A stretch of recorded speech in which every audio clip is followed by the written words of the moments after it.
G'day everyone, Paul Stoner here. I'm joined by Ray Corris from our Daylesford office, and Ray was one of our salespeople of the month for February. Yes. So congratulations. Thank you, Paul. Now, before we ask all the hard questions, tell us about the car. Because I met you last week at Infinity, and you've been driving the car for the last week. I have, yes. It was a QS or QX70 QX, yeah. SUV, Yeah. and I've pushed pretty much every button in there that needs to be pushed, and a very luxurious drive. Certainly set a bit of a benchmark for They me. are beautiful, aren't yeah, they? so given it a good test run out in a couple of the farm properties and on the roads and the freeways, so it's been great. Oh, they're beautiful cars. If you're looking for a good car, don't hesitate to check out the highly Infinities. recommend it. Yes. Yeah.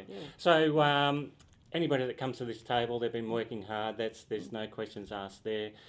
Maybe just for everybody watching, tell us a bit about what you believe you've been doing that gets you the great results constantly now.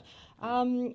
A lot of the sales and the listings that came in February were the result of a lot of appraisals October, November, December last year. Yep. Listings that quite a few were lined up to start in the new year. So we were listing towards late January, early February, and those new properties brought in new buyers straight away. Yeah. So we had a very strong database of buyers for the current market, Yeah. right across the board price wise. A little cheapy at 290,000. That was a residence in an industrial area, which just sold within 3 days. Yeah, 3 days. And 1.8 million down by the lake as well. So it's been a great month. But you've the office in particular, but you also you've brought down your days on market in the last 2 years, haven't you? So yeah, completely.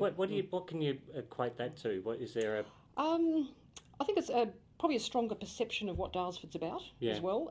Up until probably about 3 years ago, we were relying a lot on investor and weekender buyers. Yep. Over the last 3 years, we've had a very strong residential buyer market coming in. Yeah, okay. That's young families, early retirees. Very, very strong in those markets, and that's turning over good quality properties very quickly. Yeah, it's interesting. Well. Yeah. And do they still commute to the city, or a lot do? Yes. Yeah. I think we've got really good fast internet in Daylesford. Now we're in the town itself, not so much the outlying towns, but that's certainly bringing people in for home office, home business, maybe commuting a few days. Yeah. Okay. Well. So your pipeline was good coming sort of towards the end of last year, and February is the result. It is. Yeah. And you were busy in January too, weren't you? Yes, it was very busy. I think at the beginning of our year, we've got a lot of events that bring people to Daylesford. Yep. Sort of Christmas holiday period, and then Australia Day long weekend. Yeah. We had the chill out festival over the I saw March all that long on weekend. Facebook. Yes. Yep, and now Easter. So Yeah. it just keeps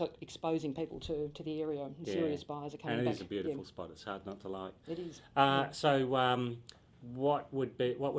what's an area you're currently working on? Something that you sort of might be okay, or you just think I'd like to do it? There'd be something you're working on now to get a little bit better at? Yeah, I think just generally the spread of properties that I've got is so diverse at the moment. I've got small miners' cottages, blocks of land, farm properties.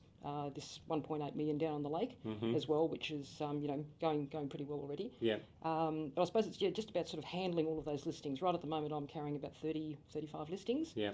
So it's certainly the communication back to the vendors in that as well as doing the day-to-day, meeting, showing properties. Well, that's a busy week. If you're carrying 35 listings, there's a lot of people to talk to. There is, yes. Yeah, a lot. A few more hours in the day sometimes. Yeah, no wonder you don't want to talk to me whenever we sit down. You've used all your words. So, okay, so the market itself, Daylesford, I'm going to ask you a question. I think I know what the answer is, but it's the demand is high still, and everything's turning over. So, is there a particular price range or type of product you can't get enough of at the moment? Probably the low to mid 300,000 range seems to be sort of scooting away very quickly. Yeah. We have right across the offer listed quite a few properties at the high 300s. Yeah. The ones that are under that go very quickly. That's Yeah. obviously an area that a lot of buyers are sort of looking to step into the market. Yeah. And that has definitely risen from what was maybe a high 200s property to a low 300s as something that needs a bit of structural work, but dressing up at a good entry price still into the market. So, so apart from the holiday renter, is there demand on rentals across the board? There is, yes. We've our rental investors tend to sort of peak out probably at around that high 3s, mid 4s, yeah. if they can get a good return in there as well. But, you know, a good, solid, bomb-proof rental property is always in good demand. Yeah, yeah. What's interesting, well, so if you've got people moving into the area and there's the holiday demand, it's going to keep on going. There's no doubt about that. Yeah, people sort of stepping in and test running the area maybe before they buy, or they're moving in for, you know, employment opportunities as well. Yeah, quite a few big employers in the area too. Yeah, okay. Well, look. For those of you watching that know Daylesford, you know Ray because she's very well known.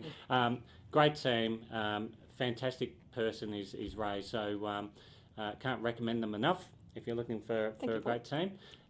Congratulations again. Thank you. You've got to give that car back though. Oh, I believe that's going back today. Yes. Thanks for watching, everyone. Okay, thank you.